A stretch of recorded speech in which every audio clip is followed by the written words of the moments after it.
السلام عليكم ورحمة الله وبركاته.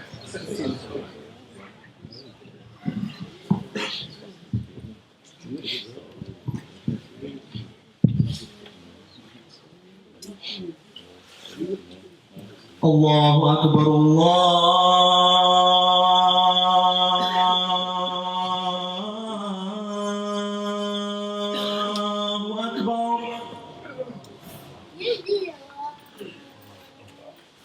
الله أكبر الله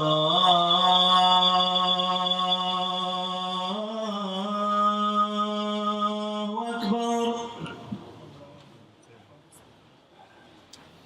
أشهد أن لا إله إلا الله.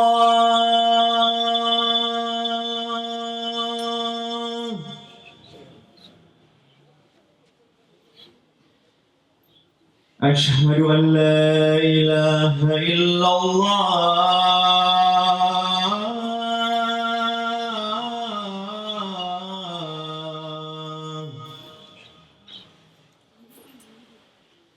أشهد أن محمدًا رسول الله.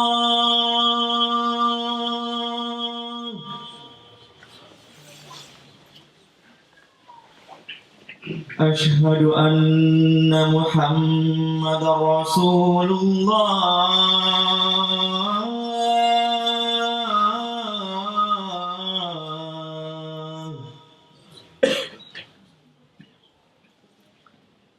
حي على الصلاة.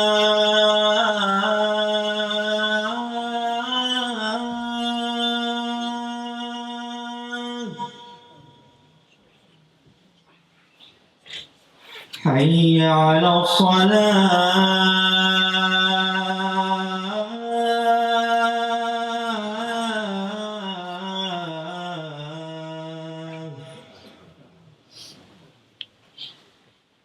حي على الفلاح.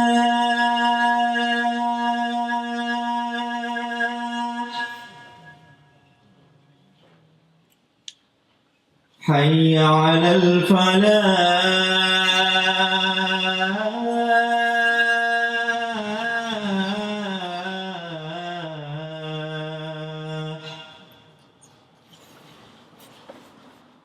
الله أكبر الله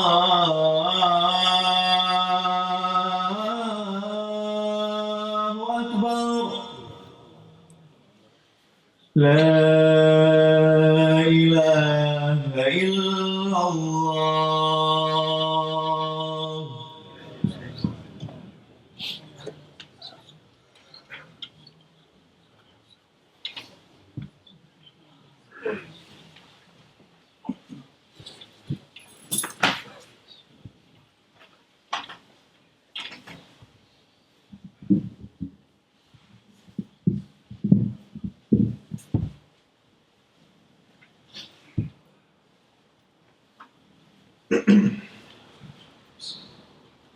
إن الحمد لله نحمده ونستعينه ونستغفره ونعوذ بالله من شرور أنفسنا ومن سيئات أعمالنا. من يهده الله فلا مضل له ومن يضلل فلا هادي له، وأشهد أن لا إله إلا الله وحده لا شريك له، وأشهد أن محمدًا عبده ورسوله صلوات الله عليه وعلى آله وصحبه. يا أيها الذين آمنوا اتقوا الله حق تقاته ولا تموتن إلا وأنتم مسلمون. يا أيها الناس اتقوا ربكم الذي خلقكم من نفس واحدة وخلق منها زوجها، بث منهما رجالا كثيرا ونساء، واتقوا الله الذي تساءلون به والأرحام إن الله كان عليكم رقيبا. يا أيها الذين آمنوا اتقوا الله وقولوا قولا سديدا يصلح لكم أعمالكم ويغفر لكم ذنوبكم، ومن يطع الله ورسوله فقد فاز فوزا عظيما. أما بعد، فإن أصدق الحديث كتاب الله، وخير الهدي هدي محمد صلى الله عليه وسلم، وشر الأمور محدثاتها، وكل محدثة بدعة، وكل بدعة ضلالة، وكل ضلالة في النار.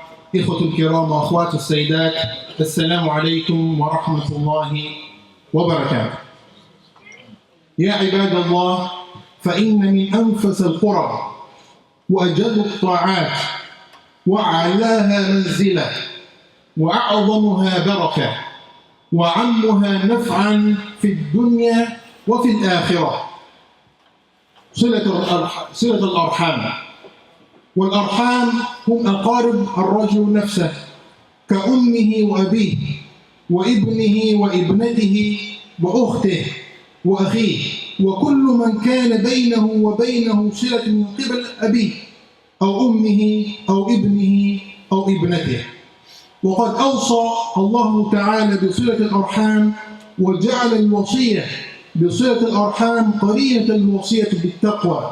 قال تعالى بعد أن نعوذ بالله من الشيطان الرجيم: واتقوا الله الذي تساءلون به والأرحام إن الله كان عليكم رقيبا.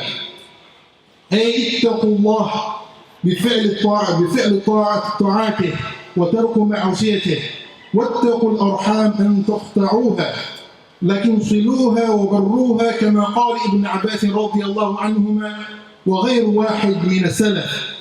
فقد قال تعالى: فآت ذا القربى حقه والمسكين وابن السبيل ذلك خير للذين يريدون وجه الله وأولئك هم المفلحون. فبين سبحانه أن صلة الرحم حق لازم واجب الأداء، سواء كان حقا ماديا أو حقا معنويا. ولقد كانت الدعوة لصلة الرحم من أوائل ما دعا إليه النبي صلى الله عليه وسلم أول بعثته. ففي صحيحين في قصة أبي سفيان رضي الله عنه مع هرقل، حين سأله هرقل: فماذا يأمركم؟ يعني النبي صلى الله عليه وسلم. قال أبو سفيان: يقول اعبدوا الله ولا تشركوا به شيئا واتركوا ما يقول آباؤكم، ويأمركم بالصلاة والصدقة والعناف والصلة في أول الإسلام يا عباد الله. وصلة الأرحام سبب لبسط الرزق وطول العمر في الدنيا، وفي الآخرة الفوز بالجنة والنجاة من النار. ففي صحيحين من حديث أبي أيوب الأنصاري رضي الله عنه أن أعرابيا عرض لرسول الله صلى الله عليه وسلم وهو في السفر، فأخذ بخطام ناقته أو بزمامها ثم قال: يا رسول الله، أو قال: يا محمد، أخبرني بما يقربني من الجنة ويباعدني من النار. قال: فكف النبي صلى الله عليه وسلم ثم نظر في أصحابه ثم قال: لقد وفق، أو قال أو لقد هدي. قال: فكيف قلت؟ يعني يقول النبي صلى الله عليه وسلم هذا العربي: فكيف قلت؟ قال: فعاد الكلام، فقال النبي صلى الله عليه وسلم: تعبد الله ولا تشرك به شيئا وتقيم الصلاة وتؤتي الزكاة وتصل الرحم، ثم قال له: دع الناقة. وفي الرواية: إن تمسك بما أمر به دخل الجنة. وفي صحيحين من حديث أنس بن مالك رضي الله عنه أن النبي صلى الله عليه وسلم قال: من أحب أن يبسط له في الرزق وينسأ له في أثره فليصل رحمه. وقضية الرحم يا عباد الله كبيرة من كبائر الذنوب التي توعد الله صاحبها بألوان الوعيد والعقوبات العاجلة والآجلة، يعني في الدنيا والآخرة. قال تعالى: والذين ينقضون عهد الله من بعد ميثاقه ويقطعون ما أمر الله به أن يوصل. انتبه يا عباد الله: ويقطعون ما أمر الله به أن يوصل ويفسدون في الأرض أولئك لهم اللعنة أولئك لهم اللعنة ولهم سوء الدار. وروى الترمذي في سننه من حديث أبي بكرة رضي الله عنه قال النبي صلى الله عليه وسلم: ما من ذنب، استمع لهذا الحديث العظيم يا عباد الله، ما من ذنب أجدر أن يعجل الله لصاحبه العقوبة في الدنيا مع ما يدخر له في الآخرة من البغي وقضية الرحم. وقاتل الرحم مهدد بعدم دخول الجنة. ففي صحيحين من حديث جبير بن مطعم أن النبي صلى الله عليه وسلم قال: لا يدخل الجنة قاتل الرحم. وتحصل صلة الرحم بإحسان إليه بما يتيسر من أنواع الإحسان. قال ابن أبي جمرة: تكون صلة الرحم بالمال وبالعون على الحاجة وبدفع الضرر وبطلاقة الوجه، حتى بطلاقة الوجه وبالدعاء. قال الإمام النووي رحمه الله تعالى: قال أصحابنا: يستحب أن يقدم الأم في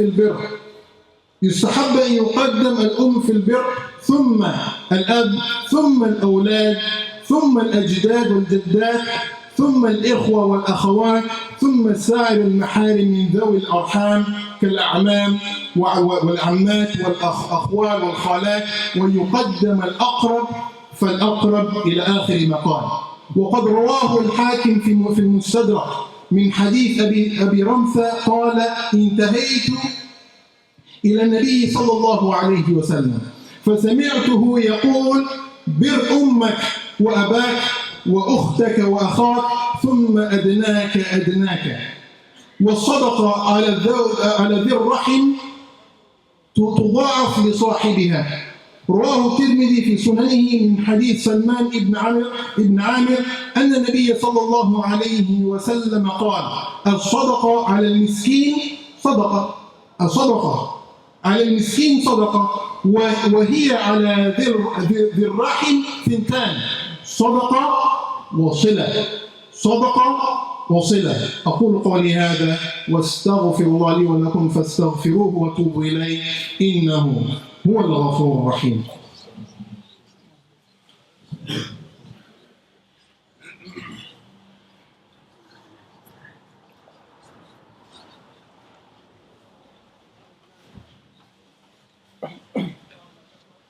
بسم الله والصلاة والسلام على رسول الله وبعد. Brothers and sisters, one of the most noble ways of getting closer to Allah, one of the best types of worship and most beloved to Allah is to keep the ties of kinship.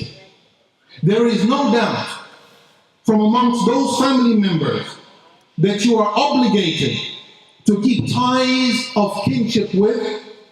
The most important of all are your parents. Allah says in the Quran, وَوَصَّيْنَا الْإِنسَانَ بِوَالِدَيْهِ إِحْسَانًا, and we have enjoined upon man to his parents إحسانا, good treatment. حَمَلَتْهُ أُمُّهُ كُرْهًا وَوَضَعَتْهُ كُرْهًا, his mother carried him with hardship and gave birth to him in hardship. Honoring one's parents is one of the greatest means of drawing closer to Allah and one of the best acts of obedience, brothers and sisters. It is an important right that they are given in Islamic law, in Islamic Sharia. So much so that Allah subhanahu wa ta'ala has mentioned the obedience to parents alongside obedience to Him, and their rights along His rights in more than one place in the Quran. Allah says, أَنِشْكُرْ لِي وَلِوَالِدَيْكَ إِلَيَّ الْمَصِيرُ. Allah says, be grateful to me and to your parents. To me is the final destination. In the commentary of this verse, Shaykh al-Sa'di, may Allah have mercy upon him, said, by the meanings of Allah saying, give thanks to me, by worshipping me and fulfilling your duties towards me. And not seeking to help my blessings, not seeking the help of my blessings in disobeying me. And the saying of Allah, and to your parents by treating them kindly. By treating them kindly, ya ibadallah. By speaking gently to them. By treating them nicely. By being humble towards them. By honoring them. By respecting them. Taking care of them. And avoiding mistreating them in any way. By word or by deed. We have enjoined this upon him. This is carrying the explanation of the verse. We have enjoined this upon him, and we have told him, and to me is the final destination. Yani, you will return, oh man. Ya ayyuhal Muslim, you will return to Allah subhanahu wa ta'ala, who enjoined these rights and ordained these duties upon you, and he will ask you, did you fulfill them? Did you obey your parents? Were you kind to them? Did you respect them? And if the answers to these are positive, then you have the doors of Jannah open widely for you. And if these answers are negative, then you have your way set for nar wa iyadu billah. It makes no difference, brothers and sisters, where your parents, whether they're Muslims, Christians, Jews, or from some other religion. Islam doesn't differentiate with regards to the religion of your parents. The rights they have over you are the same whether they are Muslim or non-Muslim. The only difference is that if they're non-Muslim and they tell you to do something that goes against Allah and His Messenger, then you obey Allah and His Messenger and you leave what they say. But apart from that, their rights are exactly the same. Allah says in the Quran, وَقَضَى رَبُّكَ أَلَّا تَعْبُدُوا إِلَّا إِيَّاهُ وَبِالْوَالِدَيْنِ إِحْسَانًا. And your Lord has decreed that you worship none but Him and that you be dutiful to your parents. إِمَّا يَبْلُغَنَّكَ عِنْدَكَ الْكِبَرَ أَحَدُهُمَا أَوْ كِلَاهُمَا. If one of them or both of them attain old age in your life, فَلَا تَقُلْ لَهُمَا أُفٍّ فلا تقل لهما أف ولا تنهرهما وقل لهما قولا كريما وقل لهما قولا كريما يا عباد الله. Say not to them a word of disrespect, nor shout at them, but address them in terms of honor. واخفض لهما جناح الذل من الرحمة. And lower to them the wing of humility out of mercy. وَقُلْ رَبِّ ارْحَمْهُمَا كَمَا رَبَّيَانِي صَغِيرًا. And say, my Lord, have mercy upon them. Make dua for your parents, ya ibadallah. My Lord, have mercy upon them as they brought me up when I was small. When you couldn't feed yourself. When you couldn't even do the most basic things, your parents were taking care of you. So what of those Muslims, and there are many Muslims here that this will apply to them, whose parents have passed away. Is there anything that they can do that will make Allah pleased with them and at the same time reward the parents that are no longer here? Absolutely yes. For the bir al-walidain doesn't end with their life in dunya. The Prophet ﷺ said, when a man dies, all his good deeds come to an end except three. Except three. The first one, ongoing charity, as-sadaqa al-jariyah, beneficial knowledge, and a righteous son, who will pray for him. And a righteous son that will pray for him. So the first thing you can do for those whose parents have passed away is that you make plenty of dua for your parents on a daily basis. This is easy for everybody and everybody can do it. There is also evidence from the Quran, also evidence from the Sunnah, that doing Hajj for your parents is permissible that have passed away. Doing Umrah for the parents that have passed away is permissible and they get rewarded for it. Obligatory fasts are permissible. And charity will all benefit the deceased, and amongst them parents that have been deceased. Listen to how Allah subhanahu wa ta'ala, listen to how some of the prophets of Allah were praised because of being dutiful to their parents. Allah says about Yahya, says about John in the Quran, Ya Yahya khudil kitab biquwwatin wa ataynahu al-hukma sabiyya. He says, it was said to his son, O Yahya, O John, hold fast to the scripture, yani Torah, and we gave him wisdom while yet a child. وَحَنَانًا مِنْ لَدُنَّا وَزَكَاةً وَكَانَ تَقِيًّا, and made him sympathetic to men as a mercy from us and pure from sins. وَبَرًّا بِوَالِدَيْهِ وَلَمْ يَكُنْ جَبَّارًا عَصِيًّا, and dutiful to his parents. Dutiful to his parents, and he was neither arrogant nor disobedient to Allah his parents. وَسَلَامٌ عَلَيْهِ يَوْمَ وُلِدَ وَيَوْمَ يَمُوتُ وَيَوْمَ يُبْعَثُ حَيًّا, and salam, peace be upon him the day he was born, and the day he dies, and the day he will be raised up to life again. Listen, this is just about Yahya.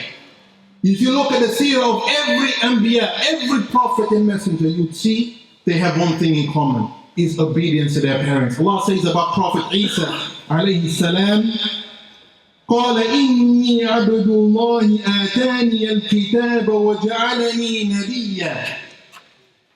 Jesus said, Isa alayhi salam, indeed I am the servant of Allah. He has given me the scripture and made me a prophet. وجعلني مباركا أينما كنت وأوصاني بالصلاة والزكاة ما دمت حيا. And he has made me blessed wherever I am, and has enjoined upon me prayer and zakah as long as I'm alive. وبرا بوالدتي ولم يجعلني جبارا شقيا. And he made me dutiful to my mother. Be dutiful to your mothers, brothers and sisters. And he made me dutiful to my mother, and he has not made me a wretched tyrant. وَسَلَامٌ عَلَيَّ يَوْمَ وُلِدْتُ وَيَوْمَ أَمُوتُ وَيَوْمَ أُبْعَثُ حَيًّا. And peace is on me the day I was born, and the day I will die, and the day I am raised alive. اللهم اغفر لوالدينا وارحمهما كما ربيانا صغيرا. واجعل اللهم آخر كلامهما من الدنيا لا إله إلا الله محمد رسول الله. اللهم لا تجعل لهما ذنبا إلا غفرته ولا هما إلا فرجته ولا حاجا من حوائج الدنيا هي لك رضا ولهما فيها صلاة إلا قضيته. اللهم ارزقهما الجنة وما قرب إليها من قول أو عمل.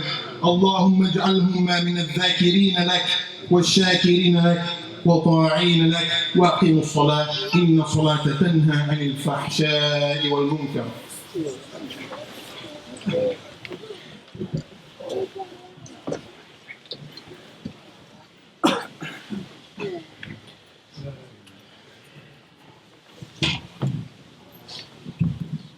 الله أكبر الله أكبر. أشهد أن لا إله إلا الله. أشهد أن محمد رسول الله. حي على الصلاة حي على الفلاح قد قامت الصلاة قد قامت الصلاة.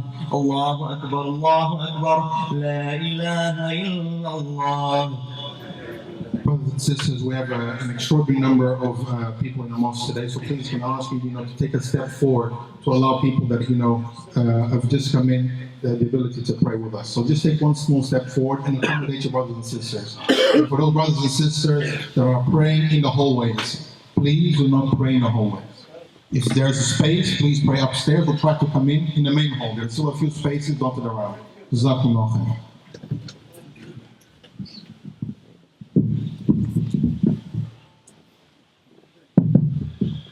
استووا اعتدلوا. الله أكبر.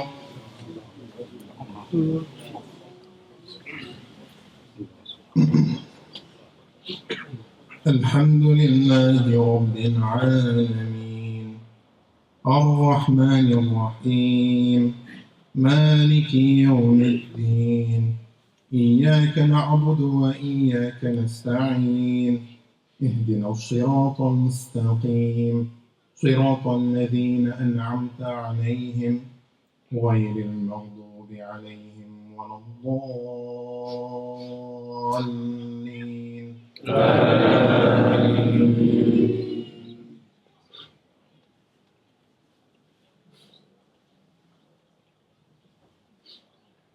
والتين والزيتون وطور سينين وهذا البلد الأمين لقد خلقنا الإنسان في أحسن تقويم ثم رددناه أسفل سافلين إلا الذين آمنوا وعملوا الصالحات فلهم أجر غير ممنون فما يكذبك بعد بالدين أليس الله بأحكم الحاكمين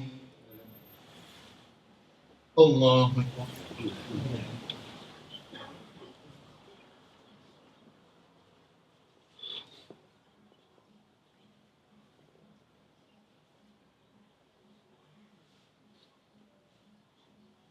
سمع الله لمن حمده الله أكبر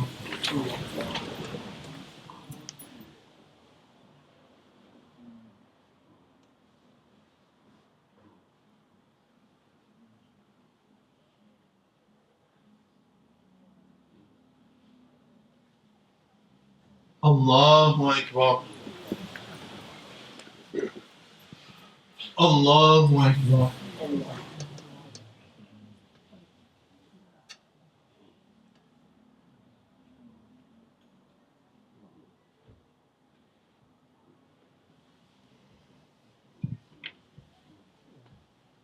الله أكبر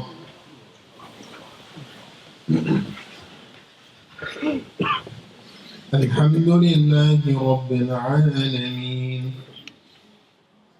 الرحمن الرحيم مالك يوم الدين إياك نعبد وإياك نستعين اهدنا الصراط المستقيم صراط الذين أنعمت عليهم غير المغضوب عليهم ولا الضالين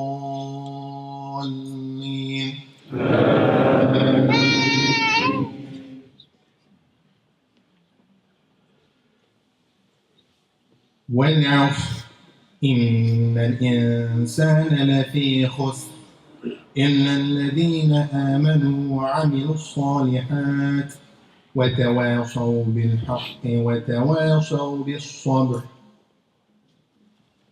الله أكبر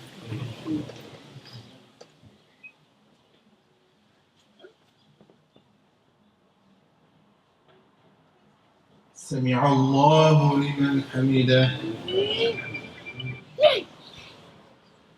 الله أكبر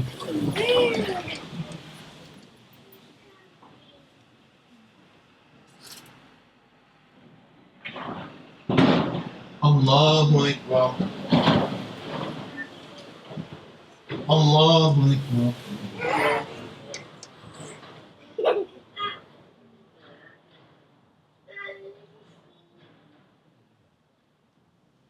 الله أكبر